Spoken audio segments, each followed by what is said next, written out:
For 13 years now, you still cannot give my son a male child, the older woman said with a sharp voice. Tell me, what is your usefulness in this marriage? Stood nearby, arms crossed, silent. Many women give birth easily, like water flowing, yet you, only daughters. Aida felt something inside her chest crack. Before she could respond, Chidi spoke. I can't do this anymore, he said flatly. I need a son. I will take another wife. The room spun. No, please, Aida said desperately. Don't do this. My mind is made up.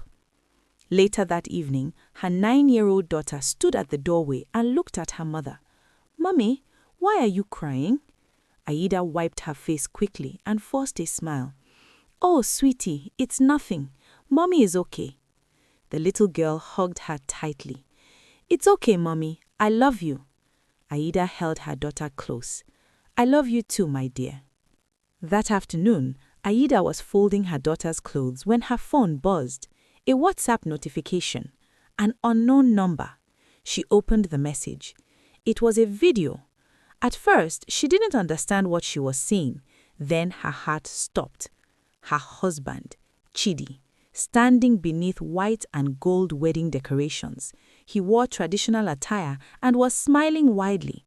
Next to him stood a young woman dressed in a white wedding gown, fresh flowers in her hair, a hopeful smile on her face.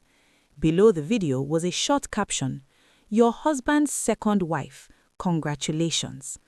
Aida's thumb froze. She watched the video again and again. No, this can't be true, she whispered. Her mind rejected what her eyes were showing. She immediately called Chidi. The phone rang. No answer. She called again. Still nothing. Her hands began to shake. She tried calling her mother-in-law. Phone switched off. Something felt terribly wrong. Aida walked slowly down the corridor toward her mother-in-law's room. After 8 years in that house, she could walk through it blindfolded. She pushed the door open. The room was empty. Too empty. The bed was neatly made. The Bible still sat on the nightstand, but the wardrobe stood open. Empty hangers swayed slightly. The travel bag her mother-in-law kept on the top shelf was gone. They had left, without telling her. While she was cooking, while she was folding her daughter's clothes, while she was taking care of their daughters, they had all gone to the wedding without her. Mommy, her 9-year-old daughter stood at the doorway, watching her carefully. Children notice everything. Are you okay? Aida forced herself to breathe. 12 years of marriage had taught her something important. How to hide pain. How to fold yourself small enough to fit inside a smile. I'm fine, she said softly.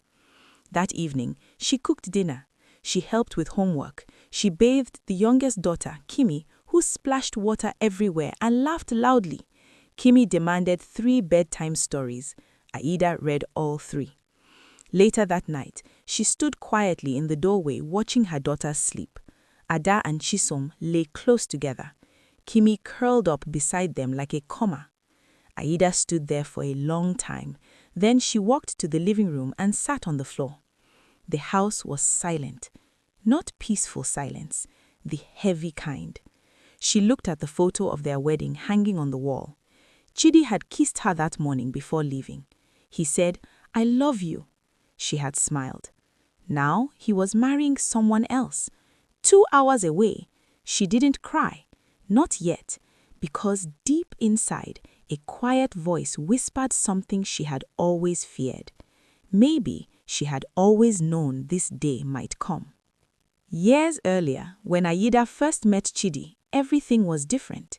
She was 20 years old. They met at the University of Lagos cafeteria.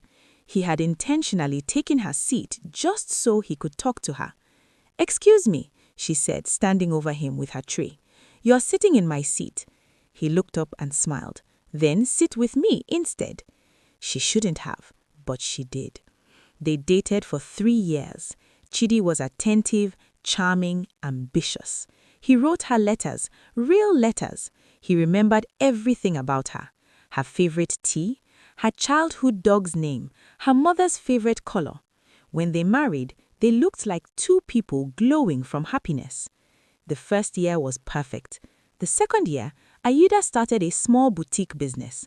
The third year, their first child arrived, a beautiful baby girl. The family celebrated, but one uncle quietly whispered, "A man should have a son." Aida ignored it. She thought it didn't matter. Then the fourth year came. Another daughter. The celebrations became quieter. Her mother-in-law's smile didn't reach her eyes. By the sixth year, when their third daughter Kimi was born, the silence from his family said everything. 2 weeks after Kimi's birth, her mother-in-law moved in.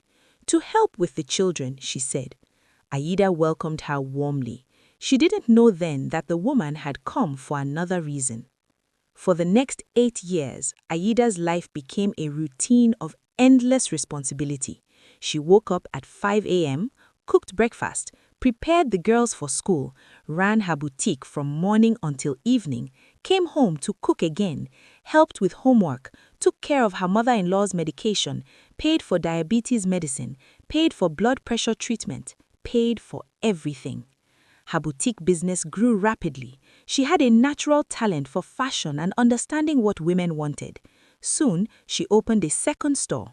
Meanwhile, Chidi's banking job remained steady. From the outside, their life looked perfect.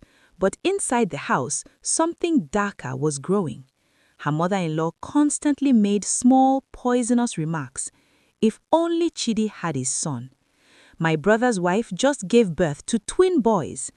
God blesses faithful women with sons. Little comments, every day, slowly dripping poison into the marriage. And behind closed doors, her mother-in-law whispered to her son, patiently, carefully, planning. 2 years before the wedding video ever reached her phone, something had already happened. It was a Tuesday afternoon. Aida had left her boutique early because of a headache. The house was unusually quiet when she returned. She walked softly down the hallway toward her bedroom. Then she stopped. Her mother-in-law's voice drifted through the partially closed door. Low, careful. Yes, the wedding is confirmed. We will hold it in Enugu at my cousin's hall, small and quiet. Aida froze. No, the older woman continued. Aida does not know. Let her find out after everything is finished. Once it is legal, what can she do? Aida stood in the hallway for exactly 7 seconds. Then she walked into her room, sat on the bed, and stared at the ceiling. She did not cry. Instead, she began to plan. The next day, she visited her accountant, quietly. She placed 5 years of financial records on the desk. How much, she asked calmly, has my husband received from me? The accountant, a serious woman named Funke, adjusted her glasses and began to calculate. Receipts, transfers, bills, loans. She worked silently for a few minutes. Then she looked up. 8,200,000 naira, she said. Aida blinked once. That money had paid for many things. The Honda Pilot car, the apartment rent, her mother-in-law's diabetes treatment, her husband's sister's wedding contribution, her nephew's school fees in Abuja. For years, Aida had unknowingly been supporting the entire family, and they had treated her like she was nothing, like furniture, like a failure because she had daughters. Her next visit was to a lawyer, a woman, discreet and professional. If I leave my marriage, what happens to property that I purchased in my own name? Aida asked, quietly. The lawyer explained everything. Fortunately, Aida had always been careful. 7 years earlier, she had purchased a 3-bedroom apartment in Ajah. Only her name was on the deed. She had told Chidi it was simply an investment property. He never bothered to ask questions. The rent from that apartment had been going into a separate account he didn't know about. Now she moved more money into that account, calmly, carefully. She also opened a new business account under her boutique's name and transferred her income there. She even restructured access to their shared bank account. No panic, no drama, just quiet preparation. Meanwhile, the young woman who was about to marry her husband was hearing a completely different story. Mama Chidi had spoken privately with Nguzi. Aida is sick, she lied gently. The doctors say she may not carry another child. Ngozi looked shocked. She knows about the marriage? Of course, Mama Chidi assured her. She agreed. In our culture, a good wife understands these things. Ngozi believed her. She believed she was helping the family. She believed she was entering a comfortable life. She believed everything. On the morning of the wedding, Chidi came into the kitchen. Aida was making tea. He leaned forward and kissed her cheek. "I love you," he said.